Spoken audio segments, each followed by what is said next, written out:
Dan persoalan hidayah, persoalan yang suatu yang, sebab hidayah tu benda tak nampak. Kadang-kadang kita pun tak tahu bila masa hidayah tu masuk. Hidayah ni benda yang tak nampak. Bila masa dia nak singgah dalam hati kita, tak tahu bila. Tetapi hidayah boleh dirasai. Hidayah boleh dirasai apabila dia menyentuh fitrah kita kepada kebenaran, dan dia menjelaskan kepada kita ataupun dia membawa kita ke antara jalan kebenaran dan jalan buruk, maka dia tunjukkan. Kita merasai perbezaan antara kebaikan dan keburukan, dan kita suka kepada kebaikan. Hak tu boleh dirasai. Kesan hidayah boleh dirasai dan boleh dilihat kepada mungkin tingkah laku dia dan sebagainya. Walaupun hidayah tu tak nampak, tapi dengan tindakan kita ataupun tengok seseorang daripada mungkin sebelumnya teruk, tapi mungkin dalam suatu tempoh dalam kehidupan dia, dia bertaubat ataupun nakkan kebaikan, hatinya cenderung kepada kebaikan dan senang dia berbuat kebaikan. Hak itu ialah kesan hidayah. Hak tu kita boleh nampak dalam surah Al-An'am ayat 125, faman yuridillahu an yahdiyahu yashrah sadrahu lil Islam. Barang siapa yang Allah nak bagi hidayah kepada dia, yashrah sadrahu lil Islam, akan dilapangkan dadanya kepada Islam. Wa man yurid, dan barang siapa yang Allah nak ayudillahu, nak menyesatkan dia, maka Allah Ta'ala jadikan Allah Ta'ala jadikan qulub, hati mereka dayiqan harajan, sempit dan rasa susah. Ka'annama yas'adu fis sama', seolah-olahnya dia naik ke langit, seolah-olah dia naik ke tempat tinggi.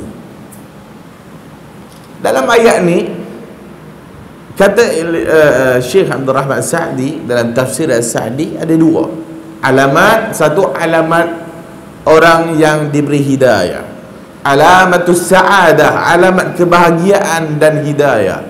Yang kedua, alamat syakhawah, lawan kepada bahagia, alamat celaka ataupun alamat kesesatan. Alamat hidayah iaitu yashrah sadrahu lil Islam, Allah Ta'ala akan lapangkan dadanya untuk Islam, untuk iman, untuk tauhid, untuk sunnah Rasul. Maka Allah Ta'ala lapangkan dia, maka senang menerima hidayah Islam, dapat diiman, dapat dia keyakinan, nakkan kebaikan, benci kepada keburukan, senang beramal dengan kebaikan. Yashrah sadrahu lil Islam, lapang, senang dapat hidayah Allah Ta'ala ni, maka dia bahagia, sa'adah. Adapun sebaliknya, asyaqawah, alamat yang sebaliknya, maka Allah Ta'ala menjadikan hatinya dayiqan harajan ka'annama yas'adu fis sama', maka dia rasa sempit, rasa susah, seolah-olahnya macam dia nak naik kat tempat tinggi. Lagi tinggi kita naik, lagi tinggi kita naik, oksigennya kurang. Bila oksigennya kurang, kita akan sesak nafas. Atau naik lagi tinggi, dia sempit. Allah Ta'ala telah pun menceritakan tentang sains pun kat situ dah. Naik lagi tinggi, oksigen makin kurang, maka dia akan lebih susah untuk bernafas. Maka sempit kehidupan dia, sempit segala-galanya. Hidayah kepada iman pun susah nak dapat, hidayah kepada kebaikan pun susah nak dapat. Jauh dia daripada jalan kebenaran, tak suka dia kepada kebenaran, sebab Allah Ta'ala nak sesatkan dia. Tetapi Allah Ta'ala nak sesatkan dia, kenapa? Atas diri manusia itu sendiri. Dia sendiri yang nak dirinya sempit begitu. Dia sendiri yang tidak mau kepada peringatan Allah Azza wa Jal. Dia sendiri yang berpaling daripada jalan Allah dan Rasul. Maka sebab itu Allah Ta'ala tahu siapa yang berhak untuk hidayah, dan Allah Ta'ala tahu siapa yang tak berhak untuk hidayah. Dan kehidupannya tak ada pun usaha ke arah kebaikan, tak ada. Dalam kehidupannya tak mau pun mendengar kebenaran. Orang mendapatkan dakwah tak mau dengar dia, maka dia sendiri yang menolak hidayah. Dia tak mau hidayah, Allah Ta'ala tak akan bagi. Tak ada usaha. Hatta saintis-saintis, kita tengok saintis banyak masuk Islam, Allah Ta'ala bagi hidayah kepada mereka sebab mereka mencari. Bukan waktu dia buat kajian kata apa, sia-sia saja buat kajian sains, sia-sia.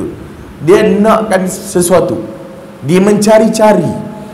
Bila dia dapat, Allah Ta'ala bagi dia hidayah, masuk di Islam sebab kajian-kajian sains dia. Dan dia nak mencari suatu kebenaran, dia nak dengar, dia nak kaji, maka ini Allah Ta'ala bagi. Orang yang nakkan hidayah tapi sebaliknya Allah Ta'ala tak bagi. Kadzalika yaj'alullahu ar-rijsa 'ala alladhina la yu'minun. Begitulah Allah Ta'ala menjadikan rijz. Rijz itu benda keji, kekejian atau benda najis kepada orang-orang yang tidak beriman kepada Allah Azza wa Jalla.